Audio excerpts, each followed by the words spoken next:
Dear students, Assalamu alaikum, and today we have to go through the textual questions of the poem Beauty by John Edward Masefield. It is a poem of class 9th English tulip series JK Bose syllabus. तो सबसे पहले जो हम देखेंगे that is it is glossary. इसमें जो terms या expression शायर ने डाली है पोइम में वो क्या है. First it is solemn. Solemn means serious and without any amusement.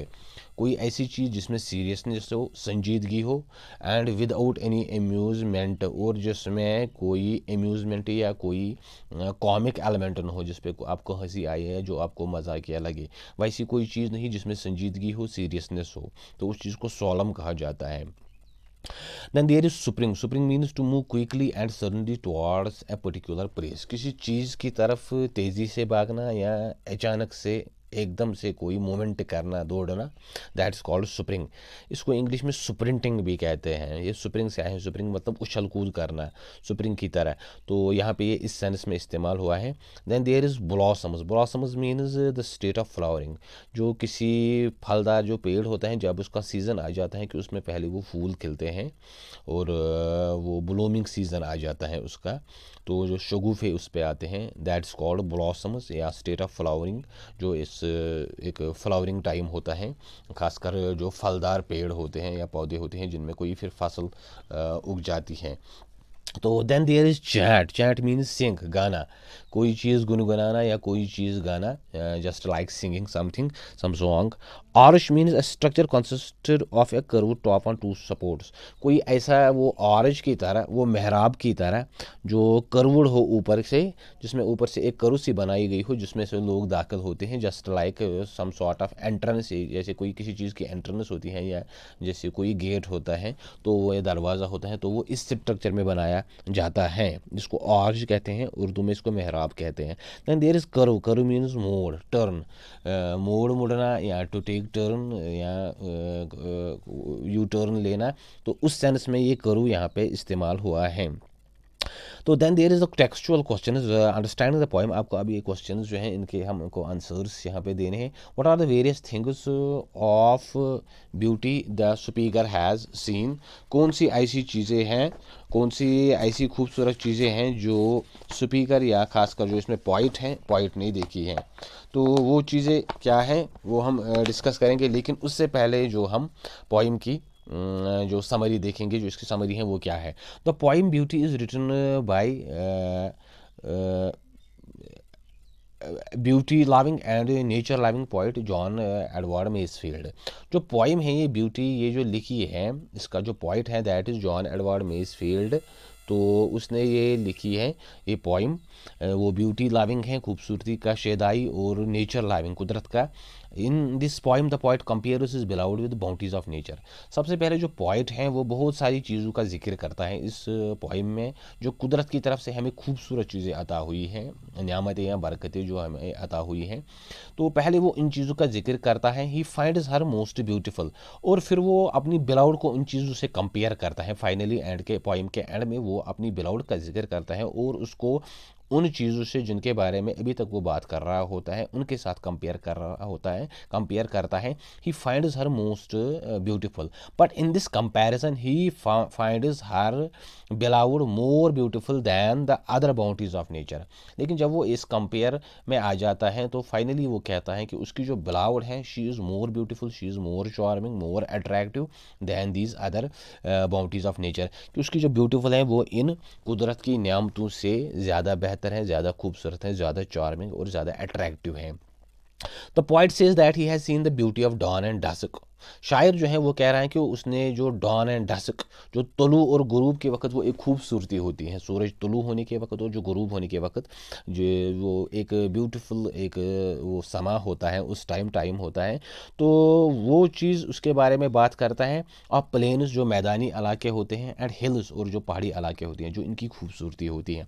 Daffodils जो नरगिस के फूल होते हैं, एंड लाउडी ग्रासेस और जो वो घास के मैदान होते हैं, लश ग्रीनरी जो होती है, तो वो सारी चीज़ों का जिक्र करता है. He has heard the song of blossoms and of sea. शायर कह रहा है कि मैंने ब्लॉसम्स जो हैं जो शगुफ़े हैं, फूल हैं, उनका जो सॉन्ग है, उनका जो गीत है, एंड ऑफ सी, और जो समंदर की वो आवाज़ होती है, समंदर का वो एक म्यूज़िक होता है, जो उसका सॉन्ग होता है, शोर होता है, वो भी मैंने सुना। And he has seen strange lands while standing under the orchard sails of ships. और शायर कह रहा है कि मैंने दूर दराज अजीब गरीब जो इलाके देखे, मुल्क देखे, लोग देखे। कैसे? While standing under the orchard sails of ships, जब वो सेल्स जो होते हैं, जो पुराने जो जहाज़ों पे वो बड़े से पर्दे लगे होते थे, तो उनके नीचे जब मैंने सफ़र किया, selling in these ships I have seen strange lands, मैंने इन समंदरों में सफ़र करते हुए, इन जहाज़ों में सफ़र करते हुए अजीब गरीब इलाके देखे। But the poet says that the loveliest thing that God has ever shown to him are his beloved voice, her eyes, her hair and the red curve of her lips. लेकिन शायर फाइनली अपनी beloved का जिक्र करता है। पहले वो इन चीज़ों का जिक्र करता है जो इसने लाइफ में एक्सपीरियंस की हैं, और फिर कह रहा है कि लेकिन सबसे ज़्यादा लवलीस्ट, खूबसूरत तरीन जो चीज़ हैं जो मैंने देखी हैं, that God has ever shown to him, जो खुदा ने उसको दिखाए हैं, जो खुदा ने उसको दिया है। और हिज बिलाउड्स वॉइस, वो उसकी बिलाउड, जो उसके महबूब हैं, उसकी जो आवाज़ है, उसकी जो बात है। हर आइज़, उसकी जो आँखें हैं। हर हेयर, उसके जो बाल हैं। And the red curve of her lips, और जो सुर्ख रंग की वो लकीर बन जाती हैं उसके होठों की, उसके होठों की वो सुर्खी जो है। That is more beautiful, his eye, her eyes, her hair, her voice and her red करो is more beautiful than these bounties of nature that point has earlier talked of. तो शायर कह रहा है कि मेरी महबूबा की ये शक्ल, उसकी सूरत, उसकी आंखें, उसकी बातें और उसके होंठ, ये इन चीज़ों से खूबसूरत हैं जिनके बारे में अभी तक मैं बात कर रहा था। So this is a brief summary of this poem. उम्मीद है आपको ये समझ आई होगी। इसके बाद जो है that is the textual question, what are the various things of beauty the speaker has seen. शायर ने कौन कौन सी खूबसूरत चीज़ें देखी हैं। शायर हमको कह रहा है कि व्हाट आर, कौन कौन सी ऐसी जो चीज़ें हैं, ये हमसे क्वेश्चन कर रहा है जो शायर ने देखे हैं। ये यहाँ पे भी है textual question, what are the various things of beauty the speaker has seen. कौन कौन सी ऐसी चीज़ें हैं खूबसूरती की जो शायर ने देखी हैं। तो वो इस तरह है, he has seen the beautiful sights of dusk and dawn. शायर ने जो तुलू और गुरूब का वक्त होता है वो बड़ा खूबसूरत होता है, सूरज जब तुलू होता है और गुरूब होता है वो टाइम देखा है। The beauty of the daffodils, जो नरगिस की खूबसूरती होती है, ये एक तरह का फूल है। डेफोडिल्स एक पोइम है जो शेक्सपियर ने इस पे पोइम भी लिखी है। And the beauty of lovely grasses, और जो वो ग्रास होते हैं, घास के मैदान होते हैं, बड़े खूबसूरत इलाके होते हैं जहाँ पर लश ग्रीनरी होती हैं, बड़ा सरसब्ज शादाब इलाके हैं, वो भी देखे हैं। He has also seen some strange lands under the arch of ships, और शायर ने कुछ अजीब गरीब मुल्क देखे हैं, डिफरेंट कंट्रीज़ जो देखी हैं, जिनका बिल्कुल वो अलग एक टोपोग्राफी है, अलग एक खूबसूरती है। समंदरों में सफ़र करते हुए शायर ने वो इलाके भी देखे हैं। तो ये वो चीज़ें हैं जिनके बारे में शायर बात कर रहा है कि उसने ये सब चीज़ें देखी हैं। What are the loveliest of all there these things God has shown to the poet. शायर ने इन सब चीज़ों में जो रब ने उसको दिखाई हैं, गॉड ने उसको दिखाई हैं, सबसे ज़्यादा खूबसूरत क्या है। The loveliest things God has shown to him are his beloved features. शायर कह रहा है कि जो सबसे ज़्यादा खूबसूरत चीज़ जो खुदा ने उसको दिखाए हैं, that is his beloved features, जो इसकी बिलाउड है, महबूबा है, उसकी जो फीचर्स हैं, उसकी जो नक्श निगार हैं या उसकी जो बनावट है। हर वॉइस, उसकी आवाज़। हर हेयर, उसके बाल। हर आइज़, उसकी आंखें। And the red curve of her lips, और उसके होंठों की वो जो करू बन जाती हैं, वो कमान जैसी बन जाती हैं, तो वो रेड करू जो है, सुर्ख रंग की वो उसके होंठ, वो इन सब चीज़ों में खूबसूरत हैं। इसके बाद जो नेक्स्ट क्वेश्चन है, to whom do the words in the last line refer to. Last line में जो रेफरेंस दी गई है, जैसे यहाँ पे है और her voice, her hair, her and eyes and the dear red curve of her lips. ये जो लास्ट लाइन में रेफरेंस दी गई है, ये किस चीज़ की तरह, क्या तरफ यहाँ पे रेफ़र किया गया है, किस चीज़ की तरह ये रेफरेंस है। तो इसका जो आंसर है that is the words in the last line refer to the poet's beloved. ये जो लास्ट में रेफ़र की गई है, रेफरेंस दी गई है, that is towards this poets beloved. ये शायर की जो महबूबा है उसकी तरफ ये रेफरेंस दी गई है, उसकी तरफ ये इशारा है। Why do the poet compare dawn and dusk to the slow old tunes. शायर डॉन और डस्क, तुलू और गुरूब को क्यों कंपेयर कर रहा है जो स्लो ओल्ड ट्यून्स हैं, जो वो पुराने गीत हैं, बड़े जो वो आराम से गाए जाते हैं ट्यून्स, जो ये सॉन्ग्स होते हैं। He had done so because the two phenomena have very harmonious and soothing effect. शायर ने इन दो चीज़ों को, डॉन और डस्क का, कंपेयर किया है विद दोज ओल्ड सॉन्ग्स। तो इसका जो वजह है, इसकी जो रीज़न है, that is the phenomena have very harmonious and soothing, क्योंकि दोनों का एक बड़ा सूथिंग इफेक्ट होता है इंसान पे, एक बड़ा इसको वो आराम देते हैं, एक कंफर्ट देते हैं, हारमोनी होती है इनमें, और दोनों का एक बिल्कुल एक जैसा वो एटमॉस्फेयर उस टाइम क्रिएट होता है जब डॉन डस्क का टाइम होता है, जब हम कोई पुराने गीत सुनते हैं। How does God's creation appear to the poet. इसके बाद जो क्वेश्चन है, क्वेश्चन 5, जो गॉड की क्रिएशन है, जो खुदा ने अलग अलग चीज़ें बनाई हैं, शायर उनको कैसे अप्रोप्रिएट करता है, कैसे देखता है। God's creation appear is very beautiful to the poet. जो गॉड की क्रिएशन है, जो रब ने अलग अलग चीज़ें बनाई हैं, शायर के उनको शायर के लिए वो बड़ी खूबसूरत है। But he considers his beloved features more beautiful than that of nature. लेकिन वो अपनी बिलाउड की जो फीचर्स हैं, जो उसके एक्सप्रेशन हैं, या जो उसकी आंखें हैं, जो उसके बातें हैं, दूसरी चीज़ें हैं, शायर उसको उन चीज़ों पे फौकियत देता है जो गॉड की तरफ से उससे दी गई हैं। वो अपनी बिलाउड को इनसे ज़्यादा लवलियर समझता है। इसके बाद जो क्वेश्चन है, that is this learning about literary devices. जो इसमें शायराना तालमी, शायराना जो डिवाइसेस, शायराना जो इसमें फिगरेटिव लैंग्वेज जो इसमें इस्तेमाल हुई है, we have to look at that. What does the poet mean by the song of blossoms. शायर क्या कहना चाहता है when he talks of the song of blossoms, जो ब्लॉसम्स के सॉन्ग हैं, फूलों के जो गीत हैं। व्हाट डज इट सिम्बलाइज, ये किसकी तरफ इशारा है, ये किसकी तरफ यहाँ पर रेफरेंस है। When the air blows the blossoms rustle softly. जब हवा चलती है तो जो ब्लॉसम्स होते हैं, फूल होते हैं, उनमें वो एक रसल, वो एक साउंड सी आ जाती है, एक शोर सा आ जाता है। This rustling music of the blossoms has been considered as the song of blossoms. तो ये जो रसलिंग साउंड आ जाती है, उनमें वो फड़फड़ाने की आवाज़ आती है, तो शायर उसको समझता है that this is the song of blossoms, ये इन ब्लॉसम्स का सॉन्ग है, उनका गीत है। तो they are just like singing. तो इसके बाद जो नेक्स्ट क्वेश्चन है, what is the contrast between the last line and the rest of the poem. जो आखिरी लाइन है पोएम की और जो इससे पहली जो लाइन है, उनमें क्या कंट्रास्ट है, उनमें क्या डिफरेंस है, उनमें क्या फ़र्क है या तजाद है। The whole poem and the last line glorifies the beauties of nature. जो पूरी पोइम है और जो लास्ट लाइन है, वो कुदरत की तरफ से जो बाउंटीज़ या जो ब्यूटीज़ दी गई हैं, शायर उनको ग्लोरीफाई कर रहा है। The last line compliments the beauty of beloved spot. जो the whole poem till the last line, जो यहाँ पे लास्ट लाइन तक जो भी लाइन्स आई हैं, वो ग्लोरीफाई कर रही हैं ब्यूटीज़ ऑफ नेचर, जो कुदरत की तरफ से खूबसूरत चीज़ें इंसान को अता की गई हैं। लेकिन जो लास्ट लाइन है, the last line compliments the beauty of the poet is beloved. Last line जो है वो बात कर रही है beauty of this poet is beloved, शायर की महबूबा की जो खूबसूरती है उस पर बात हो रही है। ही कंसिडर्स दैट हर वॉइस, वो समझता है कि उसकी आवाज़, हर आइज, उसकी आंखें, एंड हर लिप्स, और उसके होंठ, are the loveliest things God has ever shown to him. वो सबसे ज़्यादा खूबसूरत चीज़ें हैं जो खुदा ने उसको दिखाई हैं। While the rest of the poem glorifies the nature and explains it is beauties. जो इससे पहली वाली लाइन्स हैं पोएम की, उनमें जो नेचर की तरफ से, कुदरत की तरफ से जो खूबसूरती आई दी गई है इंसान को, या दूसरी नियामतें दी गई हैं, उनके मुतलिक बात की जा रही है, उनकी खूबसूरती पे बात की जा रही है। In the end poet is sure that there is no comparison of his beloved beauty with the rest of beauties. Finally जो एंड पे शायर कंक्लूड कर रहा है, एक वो कंक्लूजन दे रहा है कि उसकी जो महबूबा की ब्यूटी है वो इन चीज़ों के साथ कंपेयर नहीं की जा सकती जो गॉड ने उसको दी है, क्योंकि वो इन चीज़ों से ज़्यादा बेटर है, इनसे ज़्यादा लवलियर है, उनसे ज़्यादा खूबसूरत है। Then there is the last question.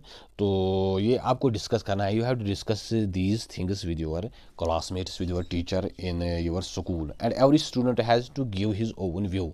What does the poet describe, how does the poet describe beautiful thing. शायर किन चीज़ों के बारे में बात कर रहा है। अगर हम पोएम को देखेंगे तो हम समझ सकते हैं कि जो नेचर है, नेचर के बारे में शायर यहाँ पे फोकस कर रहा है। डॉन है, सनसेट हैं, मूर्स हैं, वो बैरन लैंड्स हैं, जो प्लेन्स होते हैं, विंडी हिल्स हैं, बिल्कुल ये नेचर के बारे में ये पोइम है टिल दिस लास्ट लाइन। तो ओल्ड ट्यून्स ऑफ स्पेन, जो वो स्पेन के वो पुराने गीत हैं, उनके बारे में, उनकी वो सॉलम ब्यूटी, उनकी वो संजीदगी जो उनमें होती है, सीरियसनेस। अप्रैल के बारे में यहाँ बात हो रही है, अप्रैल का जो बड़ा खूबसूरत महीना होता है, डैफोडिल्स जिस टाइम खिलते हैं।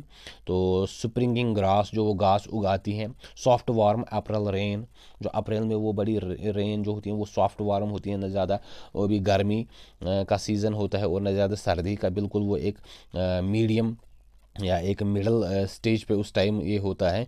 I have heard the song of blossoms, blossoms के जो गीत हैं जो इसमें रसलिंग की साउंड आती है, चैंट ऑफ सी जो समंदर का शोर होता है, लहरों की जो आवाज़ होती है, strange lands under orchard white cells of ships, जो समंदर जहाज़ों में वो बादबान लगे होते हैं, तो वाइट सेल्स सफ़ेद बादबान, तो शायर उसके बारे में बात कर रहे हैं, स्ट्रेंज लैंड्स के बारे में बात कर रहे हैं।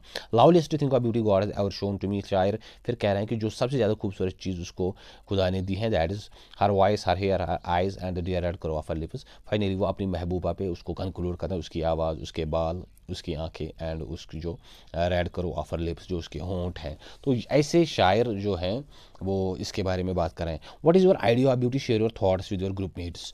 अब आपको बताना है कि आपके मुताबिक खूबसूरती क्या है, आप किस चीज़ को खूबसूरत कहते हो, क्या आप समझते हो कि खूबसूरती की डेफिनेशन क्या है। Share your thoughts with your group mates, you have to share your thoughts, आपको अपने अपने थॉट, अपनी अपनी व्यू पॉइंट अपने क्लासमेट से शेयर करनी है। असल में अगर हम देखेंगे एक कोट है, handsome is that handsome does, खूबसूरत वो होता है जो कुछ खूबसूरत करे। या जैसे है रोमी का एक कोट है, only the beauty of heart will last for ever, खाली ये जो आपके दिल की खूबसूरती है, ये आपके स्पिरिट की, रूह की खूबसूरती है, वही आखिर तक जाएगी। बाकी जो ये बॉडीली जो ब्यूटी होती है, this is not for long term, ये बड़ी इसकी ज़्यादा लॉन्गिविटी नहीं होती है, ये ज़्यादा देर तक नहीं चलती हैं। So my view is that beauty is what lies in the inner of your heart, जो आपके दिल के अंदर है। अगर आपका दिल खूबसूरत है, then everything is beautiful, then you are a beautiful person. No matter if you are not beautiful by your bodily features, अगर आपके जिस्म खूबसूरत नहीं है, अगर आपका दिल खूबसूरत है तो आप खूबसूरत हो। तो आपको वैसे ही you have to give your thoughts, you have to give your views and expressions on this idea of beauty as per you. आप क्या समझते हो, what is your view about this beauty, आपके मुताबिक क्या, किस चीज़ को ब्यूटीफुल कहा जाए और किस चीज़ को ब्यूटीफुल ना कहा जाए। तो डियर स्टूडेंट्स, ये आप अपने क्लास में डिस्कस करोगे with your teacher and with your group mates. इसके बाद जो लास्ट है, ode on a Grecian urn, ये कीट्स की बड़ी मशहूर पोइम है। तो ये इट इज़ बेस्ड ऑन, चूँकि कीट्स का जो ग्रीक मैथोलॉजी के साथ एक ख़ास उसका एक अफेक्शन थी, या उसके साथ एक अटैचमेंट था, तो उसकी जो भी पोइम्स हैं, हाइपीरियन है या और ऑन ए ग्रीशियन अर्न है, या उसकी जो दूसरी पोइम्स हैं, वो ग्रीक कल्चर या ग्रीक मैथोलॉजी के साथ, यूनान के जो देवी देवताओं की कहानी है या उनका कल्चर है उसके बारे में। तो ये ग्रीशियन अर्न इसकी बड़ी ज़बरदस्त पोइम है, ये कॉलेज यूनिवर्सिटी में अक्सर सिलेबस में आती हैं। तो life and death by John Masefield. इसके बाद एक और पोइम है जॉन मेसफील्ड की, तो जिसने ये पोइम लिखी है ब्यूटी, तो उसी की ये लाइफ एंड डेथ, ये भी आप कोशिश करो कि go through these poems. And finally there is a quote to remember, you have to remember this quote, a thing of beauty is joy forever. ये कीट्स का कोट है कि एक खूबसूरत चीज़ जो है, that is joy forever, वो हमेशा के लिए आपको खुशी देती है। That means anything that is having a positive bright side, और that is having some inner good quality. अगर किसी चीज़ में कोई अच्छी क्वालिटी है तो वो हमेशा के लिए एक अच्छाई के तौर पर ही जाना जाता है। या जैसे एक कहा था कि सुकरात ने कि virtue has it is own reward, जो नेकी है वो बजाज खुद एक रिवार्ड है। तो वैसे ही जो यहाँ पे, चूँकि रोमांटिक पॉइंट्स में से था, जो ब्यूटी या जो नेचुरल ब्यूटी या जो अदर फॉर्म्स ऑफ ब्यूटी हैं, उन चीज़ों को बड़ा ये वैल्यू देती थी ऑन इन देयर पोइम्स। तो यहाँ पे भी जो खूबसूरती की कोई भी चीज़ है वो हमेशा के लिए एक खुशी का बाइस होती है। This is by the John Keats, he was one of the romantic poets, one of the famous romantic poets who died in an earlier age, in a tender age. So these are the things and literary devices and other additional questions in this very poem. तो उम्मीद है आपको ये समझ आई होगी। तो अगर आपको ये अंडरस्टैंड हो रहा है तो बेशक चैनल को शेयर करें, सब्सक्राइब करें, व्यू दे और बेल आइकन पर क्लिक करें, ताकि जो और आने वाली पोइम्स हैं या दूसरे टॉपिक्स हैं वो भी आप तक पहुंच सके। तो wish you all the best and thank you.